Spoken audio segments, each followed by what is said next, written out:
भक्तजनों, माताओं, बहनों, सादर जय श्री कृष्ण। हमारे YouTube चैनल में आप सभी का बहुत बहुत स्वागत है। मैं हूं आपके साथ आचार्य धर्मेंद्र शास्त्री। आज हम आपको बताने जा रहे हैं कि इस बार सितंबर 2025 में चंद्र ग्रहण होने जा रहा है।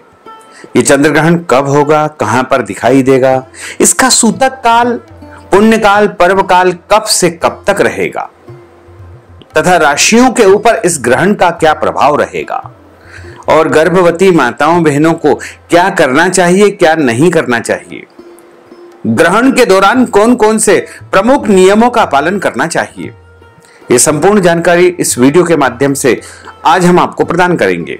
आप सभी से अनुरोध है कि इस ज्ञानवर्धक वीडियो को अंत तक देखिएगा और देखने के बाद अधिक से अधिक लोगों को शेयर भी कर दीजिएगा। सबसे पहले हम आपसे आग्रह करते हैं कि यदि आपने हमारे YouTube चैनल को अभी तक सब्सक्राइब नहीं किया है तो सब्सक्राइब अवश्य कर लीजिए और बेल आइकन को ऑल पर क्लिक कर दीजिएगा। भाद्रपद मास के शुक्ल पक्ष की पूर्णिमा तिथि को यानी 7 सितंबर 2025 रविवार को खग्रास चंद्र ग्रहण लगने जा रहा है। इस चंद्र ग्रहण का सूतक 9 घंटे पूर्व आरंभ हो जाएगा। सूतक काल जो सभी के लिए रहेगा वो 7 सितंबर 2025 रविवार को दोपहर 12:57 से चंद्र ग्रहण का सूतक आरंभ हो जाएगा, जो कि देर रात यानी 7 सितंबर और 8 सितंबर की मध्य रात्रि 1:26 पर सूतक समाप्त होगा।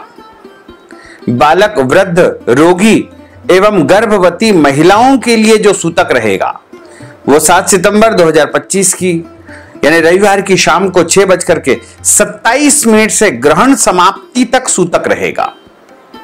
ग्रहण का जो समय है वो 7 सितंबर 2025 की रात को 9:57 से लेकर के मध्य रात्रि 1:26 तक रहेगा। संपूर्ण भारत में यह ग्रहण दिखाई देगा। भारत के प्रत्येक नगर में, शहर में, राज्य में, देश में, गांव में सभी जगह दिखाई देगा। इस ग्रहण की कुल अवधि 3 घंटा 29 मिनट रहेगी। यह चंद्र ग्रहण भारत सहित संपूर्ण एशिया, अफ्रीका, यूरोप, ऑस्ट्रेलिया, पूर्वी अमेरिका, अटलांटिका, पैसिफिक व हिंद महासागर क्षेत्रों में दिखाई देगा। जिन स्थानों में ग्रहण दिखाई देगा वहां पर ग्रहण के नियम पालन अनिवार्य रूप से करना चाहिए। चंद्र ग्रहण प्रारंभ होने से 3 प्रहर यानी 9 घंटे पूर्व ग्रहण का सूतक आरंभ हो जाता है। सूतक प्रारंभ होने के बाद भोजन नहीं करना चाहिए, परंतु बालक, वृद्ध, रोगी और गर्भवती महिलाएं ग्रहण प्रारंभ होने से 4.5 घंटे पूर्व तक भोजन आदि कर्म कर सकते हैं। सूतक के पहले जिन पदार्थों में कुशा, तिल या तुलसी जी के पत्ते रख दिए जाते हैं वे पदार्थ दूषित नहीं होते हैं, परंतु पके हुए अन्न का त्याग करना चाहिए। यानी ग्रहण के पहले यदि भोजन तैयार कर लिया है तो उसको ग्रहण समाप्ति के बाद गाय या कुत्ते को डाल करके नया भोजन, ताजा भोजन बनाना चाहिए। सूतक प्रारंभ होने से पहले पानी में कुशा, तिल या तुलसी पत्र डाल के रखें ताकि सूतक काल में उसे पीने आदि के उपयोग में लाया जा सके। ग्रहण शुरू होने से अंत तक अन्न या जल ग्रहण करना निषिद्ध माना गया है। ग्रहण के समय भोजन करने से अधोगति होती है, सोने से रोग होते हैं, लघु शंका करने से दरिद्रता आती है, मल त्याग करने से कीड़ा बनना पड़ता है, स्त्री प्रसंग करने से सुअर बनना पड़ता है, उपटन लगाने से मनुष्य कोढ़ी हो जाता है। ग्रहण काल में दूसरे के अन्न को ग्रहण करने से यानी दूसरे के घर का भोजन खाने से 12 वर्षों तक एकत्रित आपका जो पुण्य है वो सब नष्ट हो जाएगा। ग्रहण समाप्त होने पर पहने हुए वस्त्रों के सहित स्नान करना चाहिए। ग्रहण काल को साधना काल बनाना चाहिए, क्योंकि ग्रहण में जो भी मंत्र जाप करेंगे, इष्ट सिद्धि करेंगे, वह सिद्ध हो जाएगा।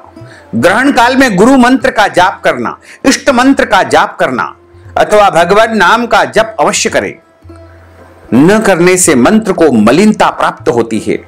चंद्र ग्रहण के समय किया हुआ जप, ध्यान, दान आदि पुण्य कर्म 1 लाख गुना तथा गंगा जल पास में हो तो 1 करोड़ गुना फलदायी होता है, ऐसा नारद पुराण में लिखा हुआ है।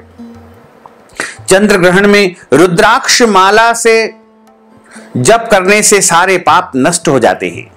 चंद्र ग्रहण में रुद्राक्ष की माला धारण करने से समस्त पाप नष्ट हो जाते हैं, ऐसा रुद्राक्ष जाबाल उपनिषद में बताया हुआ है।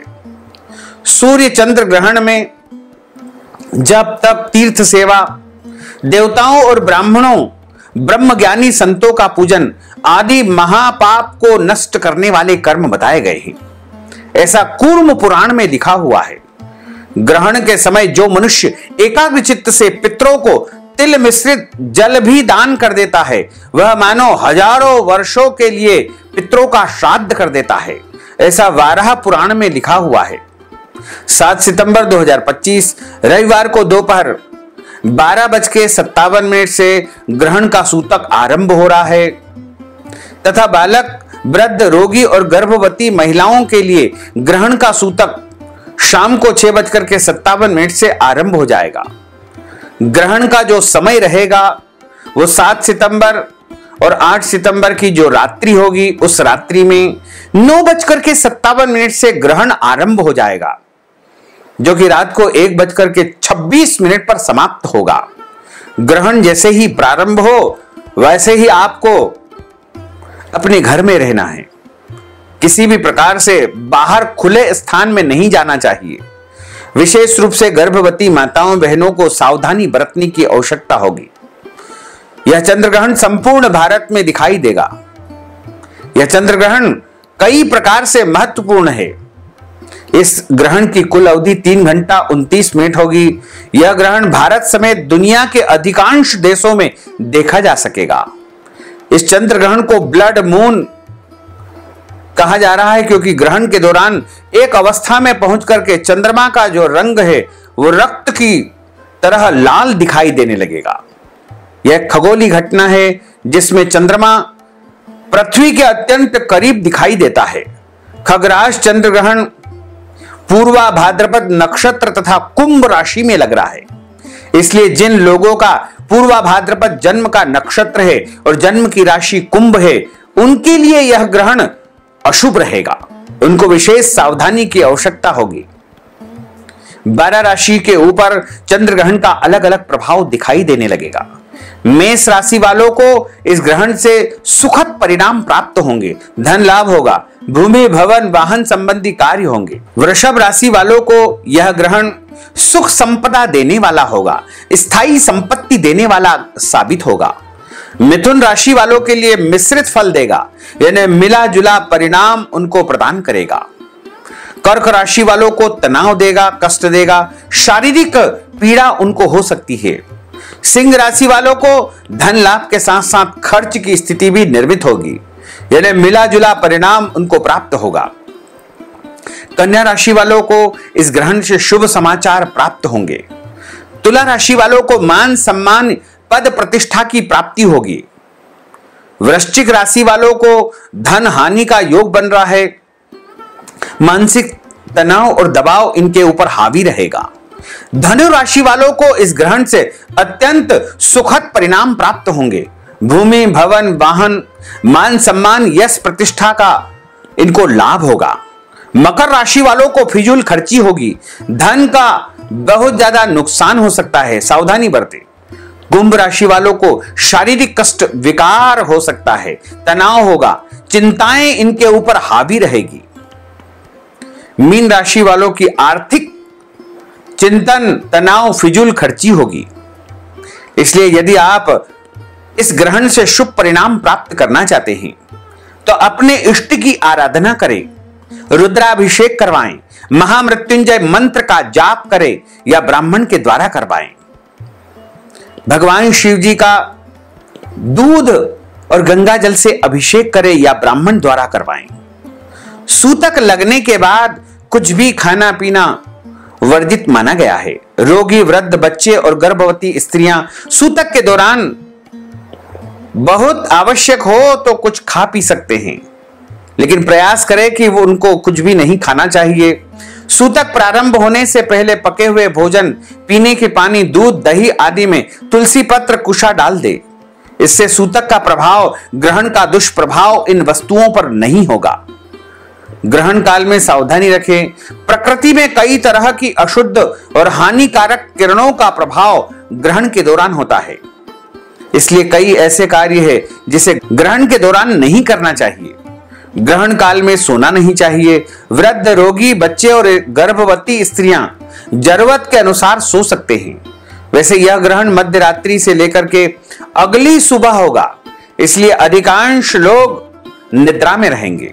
ग्रहण काल में अन्न जल ग्रहण नहीं करना चाहिए। ग्रहण काल में यात्रा नहीं करना चाहिए। खुले स्थान पर नहीं जाना चाहिए। खुले मैदान में नहीं जाना चाहिए, इससे दुर्घटना होने की आशंका बनी रहती है। ग्रहण काल में स्नान न करें। ग्रहण समाप्ति के बाद स्नान करें।